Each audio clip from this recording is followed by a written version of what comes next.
नमस्कार. माझं नाव अथर्व देशमुख. लेखक प्रणित पवार सर यांची आपण त्यांनी लिहिलेल्या फिडेल कॅस्ट्रो यांच्या चरित्रावर मुलाखत घेत होतो आणि हा मुलाखतीचा दुसरा भाग आहे. सर, थँक्यू, तुम्ही जॉईन झालात. आणि सर, पुढचा प्रश्न असा आहे की 1959 साली सत्ता आल्यानंतर फिडेल कॅस्ट्रो यांनी कुठले कुठले आर्थिक आणि राजकीय निर्णय घेतले जे महत्वाचे होते असे तुम्हाला वाटते? त्याबद्दल तुम्ही थोडं बोललात सुरुवातीला, पण तरी. 1959ला मुळात जेव्हा फिडेल सत्तेत आला तर त्याच्या समोर सर्वात मोठं आव्हान होतं ते त्याची सत्ता टिकवून ठेवण्याचं.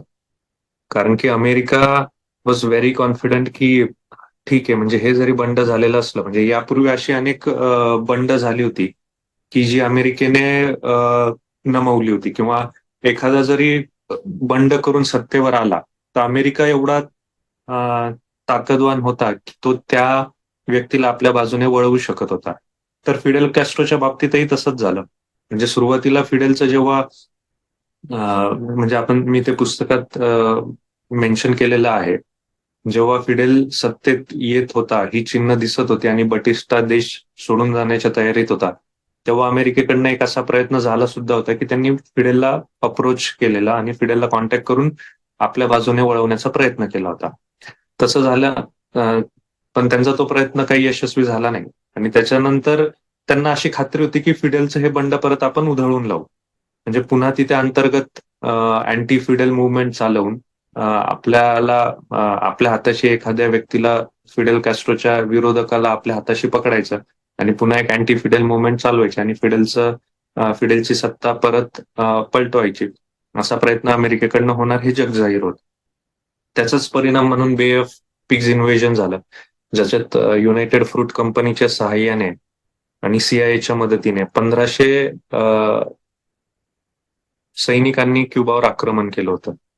फॉर्च्युनेटली हे आक्रमण परतवून लावलं क्युबाने, फिडेल कॅस्ट्रोच्या सैन्याने. आणि त्यानंतर मग अंतर्गत बंडाळी निर्माण करण्याचा खूप प्रयत्न झाला. तर फिडेल समोर सर्वात मोठं आव्हान मला वाटतं की त्याची सत्ता वाचवणं हे होतं. 1962-63च्या दरम्यान क्युबन मिसाईल क्रायसिस झाला. हा एक मोठा अध्याय झाला की जिथे म्हणजे जग अगदी विश्व महायुद्धाच्या उंबरठ्यावर येऊन ठेपलं होतं. क्युबन मिसाईल क्रायसिस मध्ये फिडेलने खूप मला वाटतं, म्हणजे त्याने जेवढं धैर्य दाखवलं किंवा त्याने ज्या पद्धतीने क्युबन मिसाईल क्रायसिस हँडल केलं, he was only 34 years old at that time.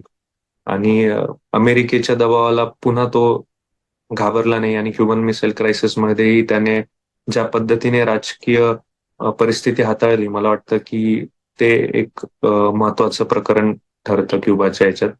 त्यानंतर त्यांनी आणलेले, मी जसं म्हटलं, लँड रिफॉर्म लॉज, याच्यात जी मोनोपॉली क्रिएट झाली होती, म्हणजे युनायटेड फ्रूट कंपनीकडे 50,000 एकर जागा होती, हिचं सगळं राष्ट्रीयकरण झालं, नॅशनलायझेशन झालं.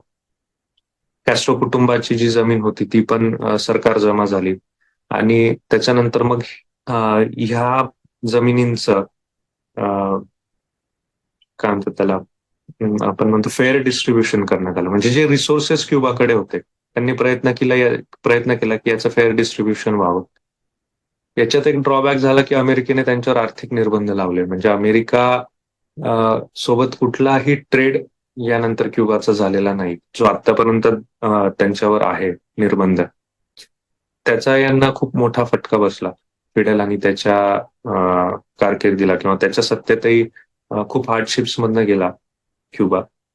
1991ला जेव्हा सोव्हिएत युनियनचं विघटन झालं क्युबामध्ये, त्याला स्पेशल पिरियड म्हणतात. तो एक दुर्दैवी काळ होता क्युबाच्या इतिहासातला की जिथे त्यांना खूप अडचणींचा सामना करावा लागला. आर्थिकदृष्ट्या क्युबाची परिस्थिती ही अगदी बिकट झाली होती आणि काही अंशी आत्ताही क्युबाची परिस्थिती तशीच आहे. सोव्हिएतच्या विघटनानंतर तर फिडेल संपला अशाही बातम्या सुरू झाल्या त्या, पण फिडेलने त्या परिस्थितीतही देशाला तारून नेलं. मला वाटतं की फिडेलच्या बाबतीत 3 मतप्रवाह आढळतात. म्हणजे आत्ताही काही वयस्कर लोक जी आहेत, ज्यांनी फिडेलचा पूर्वीचा काही काळ अनुभवलेला आहे, त्यानंतर फिडेलची सत्ता अनुभवली, आणि फिडेल गेल्यानंतरचा आता काही कार्यकाळ ते आता अनुभवत आहेत. तर त्या लोकांना फिडेल बद्दल अजूनही खूप रिस्पेक्ट आहे, आदर आहे. आणि याचं सर्वात महत्वाचं कारण म्हणजे की फिडेलच्या काळात क्युबाची आर्थिक व्यवस्था मोडकळीस आली हा जो आरोप होतो, पण फिडेलच्या पूर्वी पण परिस्थिती काही वेगळी नव्हती. म्हणजे 1930ला मचादो नावाचा जेव्हा डिक्टेटर क्युबावर रूल करत होता, त्यावेळेसही अमेरिकेने क्युबावर निर्बंध लावले. म्हणजे अमेरिकेनेच बसवलेला हुकुमशहा, परंतु तो अमेरिकेच्या हातातून निसटून गेला होता. म्हणजे काही निर्णय त्याने अमेरिकेच्या मर्जीचे घेतले नव्हते. त्याच्यामुळे त्याला अडचणीत आणण्यासाठी मग पुन्हा अमेरिकेने क्युबावर निर्बंध लावले.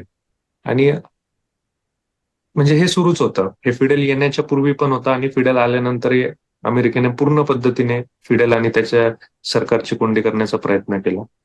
तर मला वाटतं की तो खूप मोठा कार्यकाळ आहे त्याचा पोस्ट रेव्होल्युशन, की त्याच्यात म्हणजे मी पुस्तकाच्या शेवटच्या चॅप्टरमध्ये पण त्या गोष्टी कव्हर करण्याचा प्रयत्न केला. त्यांनी हेल्थ केअर आणि एज्युकेशन मध्ये केलेलं जे काम आहे ते खूप कौतुकास्पद ठरतं. म्हणजे आजही तिथला बाल मृत्यू दर हा अमेरिकेपेक्षा कमी आहे. क्युबाने जेवढे डॉक्टर हे बाहेरच्या देशांमध्ये पाठवलेले आहेत सेवा देण्यासाठी, माझ्या अंदाजे कुठल्याच राष्ट्राने हे केलेलं नाही. आणि याच्या मागची एक महत्वाची गोष्ट म्हणजे क्युबाने ज्या ज्या ठिकाणी मदत म्हणून आपले डॉक्टर्सची टीम पाठवली, त्या कुठल्याही राष्ट्रात क्युबाने 1 एकर सुद्धा जागा विकत घेतलेली नाही. म्हणजे एखाद्या राष्ट्राला मदत करण्यामागे बराच वेळा छुपा अजेंडा असतो, की त्याच्या मागे काहीतरी आर्थिक किंवा राजकारण असतं, आर्थिक गणित असतात. असा कुठलाही देश नाही की ज्याच्यासोबत काहीतरी आपल्याला ह्या देशाकडनं फायदा होईल म्हणून आपण त्याला मदत केली पाहिजे, सैन्य पाठवलं पाहिजे, डॉक्टर्स पाठवले पाहिजे. असं झालं नाही. इटलीमध्ये जेव्हा आपण बघितलं कोविडचा जो फर्स्ट वेव्ह जेव्हा इटलीमध्ये आले, तेव्हा इटली देशातले डॉक्टर तिथे काम करायला तयार नसताना क्युबाचं एक डॉक्टर्सचं पथक तिथे सेवा देण्यासाठी रुजू झालं होतं. अनेक म्हणजे साऊथ आफ्रिकन कंट्रीज झाल्या, काँगो झाला, बोलिव्हिया झाला, अल्जेरिया झाला, अशा अनेक देशांना सैन्य सुद्धा क्युबाने पुरवलेलं आहे. म्हणजे फिडेल कायम सांगतो की मी एक इंटरनॅशनलिस्ट आहे किंवा मी एक वैश्विक व्यक्ती आहे. म्हणजे त्याला फक्त क्युबापुरता मर्यादित राहायचं नव्हतं आणि हे त्याच्या प्रत्येक पॉलिसीमधनं दिसलं. तर मला वाटतं थोडा त्याचा पोस्ट रेव्होल्युशन जो काळ आहे तो खूप कॉम्प्लिकेटेड आहे. म्हणजे त्याला आपण म्हणजे फिडेलमुळे असं झालं किंवा फिडेलमुळे क्युबाची ही परिस्थिती झाली असंही म्हणता येणार नाही, असं माझं प्रामाणिक मत आहे. कारण की अमेरिका सारख्या एका महासत्ता देशाला जर तुम्हाला म्हणजे अमेरिकेपासून स्वतःला डिफेंड करणं हेच मुळात खूप मोठं आव्हान आहे. आणि मला वाटतं ते फिडेलच्या रिजिमने खूप चांगल्या पद्धतीने हाताळलं. आणि सर, तुम्ही त्याबद्दल थोडं बोललात आता की फिडेल कॅस्ट्रो म्हणजे 1959 सालानंतर फिडेल कॅस्ट्रो यांच्या हातात क्युबातील सत्ता आल्यानंतर अमेरिका आणि क्युबा यांचे संबंध कसे होते? नाही, त्यांचे संबंध शेवटपर्यंत they never came on a good terms. म्हणजे बराक ओबामांच्या काळात माझ्या अंदाजे त्यांनी एक व्हिजिट केलेलं क्युबाला. त्यावेळेस त्यांनी थोडे प्रयत्न केले होते की क्युबासोबत संबंध सुधारावे. पण पूर्ण वेळ म्हणजे फिडेल 1960 पासून तर आता म्हणजे साधारण एवढ्या एक 60-65 वर्षात असा कुठलाच कार्यकाळ नव्हता की जिथे त्यांचे आणि अमेरिकेचे संबंध चांगले होते. म्हणजे अमेरिकेने त्याच्यानंतर अँटी फिडेल मुवमेंटसाठी $1 बिलियन खर्च केले आणि तिथून मग लोकांना इलिगली युएस मध्ये मायग्रेट करण्याचं सुद्धा एक मोठं षडयंत्र अमेरिकेने चालवलेलं होतं. बे ऑफ पिग्ज इन्व्हेजन हे म्हणजे जगजाहीर झालं. हे 1961 ते 1963 या 2 वर्षाच्या काळात अमेरिकेने क्युबावर जवळपास 5,000 ते 5,500 वेळा आतंकी हल्ले केलेले आहेत. म्हणजे मी तर म्हणेल की एवढ्या कमी वेळात एवढ्या आतंकवादी हल्ल्यात झेलणारा क्युबा, परंतु आज त्याचं म्हणजे वेस्टर्न पॉवर्स थोड्या पॉवरफुल असल्यामुळे मीडियातही ते तसं पोर्ट्रे होत नाही. म्हणजे आपण हिटलरला जसं विलन ठरवतो किंवा हिटलरची जी एक इमेज आपल्यामध्ये क्रिएट झालेली की बाबा त्याने 60 लाख ज्युविश लोकांना जिवंत म्हणजे एवढं हालअपेष्टा करून त्यांचं खून केले, गॅस चेंबर्स वगैरे आपण सगळं बघितलंच म्हणजे ज्युविश मॅसॅकर. आणि त्याच्यामुळे लाखो करोडो लोक मृत्युमुखी पडले. तर हिटलरची जी इमेज क्रिएट झालेली आहे याच्या मागे एक कारण आहे मला वाटतं, कारण की द विक्टिम्स वेअर युरोपियन.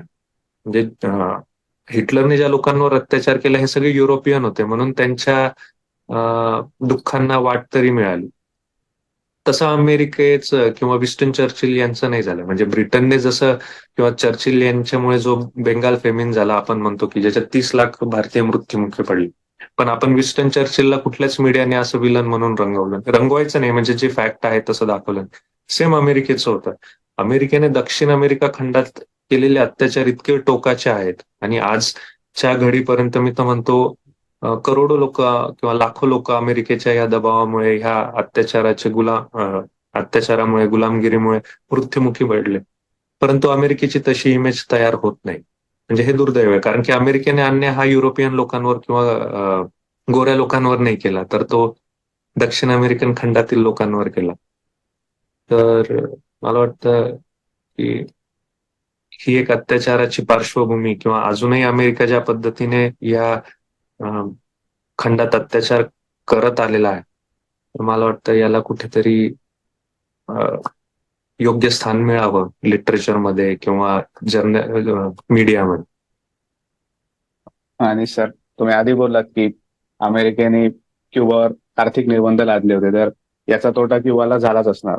तर 100%. फिडेल कॅस्ट्रो किंवा यांनी अमेरिकेशी काही रिकन्साईल करण्याचा प्रयत्न केला नाही, किंवा काय झालं म्हणजे त्यांना फायदा झाला असता ना याचा? हो, पण म्हणजे तसं प्रयत्न म्हणजे त्यांचे संबंध एवढे विकोपाचे होते की ही बोलणीच कुठे सुरू नाही झाली. म्हणजे हे कुठेतरी अमेरिकेने निर्बंध उठवावे अशी मागणी मला वाटत नाही की फिडेलने, म्हणजे माझ्या वाचनात तरी नाही. माझं अजूनही त्या विषयावरचं वाचन सतत चालू असतं, नवनवीन गोष्टी मी वाचण्याचा प्रयत्न करत असतो, पण असे प्रयत्न कधीच झाले नाही. काही अंशी त्यांनी ज्या फिडेल सत्तेत आल्यानंतर सगळ्या बिझनेसेसचं वगैरे जे नॅशनलायझेशन झालं होतं 1990 नंतर, थोड्या प्रमाणात त्यांनी त्यांची अर्थव्यवस्था खुली करण्याचे प्रयत्न केले. राहुल कॅस्ट्रो सत्तेत, म्हणजे 2008ला फिडेल पाय उतार झाला आणि त्याच्यानंतर राहुल कॅस्ट्रो त्याचा भाऊ याने सत्ता स्वीकारली. त्याच्यानंतर त्याने पुन्हा काही प्रयत्न केले इकॉनॉमी खुली करण्यासाठी, काही प्रायव्हेट इंडस्ट्रीज सेटअप करण्याचे, पण त्याचे परिणाम अजून क्युबावर दिसत नाहीये. म्हणजे त्याचे आपण जे पॉझिटिव्ह इम्पॅक्ट म्हणतो, कदाचित अजून 5-10 वर्षानंतर ते दिसण्यास सुरुवात होती. त्याच्यातच कोविडचा एक फेज आला की जिथे त्यांना पुन्हा एक फटका बसला. तर अजूनही क्युबा, म्हणजे 1990ला सोव्हिएत युनियनच्या विघटनानंतर, कारण की सोव्हिएत हा क्युबाचा खूप मोठा सपोर्टर होता, म्हणजे त्यांच्या साखरेचा खूप मोठा परचेसर तर होताच, पण छोट्या गोष्टींपासून, म्हणजे अगदी दैनंदिन जीवनातल्या आपल्याला लागणारे साबण, टूथपेस्ट, ज्या काही गोष्टी असतील, या सर्व गोष्टींचा ट्रेड हा सोव्हिएत युनियनवर डिपेंडंट होता क्युबाचा. पण सोव्हिएत युनियन गेल्यानंतर मग जो काय हार्डशिपचा फेज क्युबाने अनुभवला, माझ्या अंदाजे तो आत्ताही तशाच फेजमध्ये आहे. तर इथून पुढे त्यांची वाटचाल कशी राहते हे बघणं तेवढंच इंटरेस्टिंग असेल.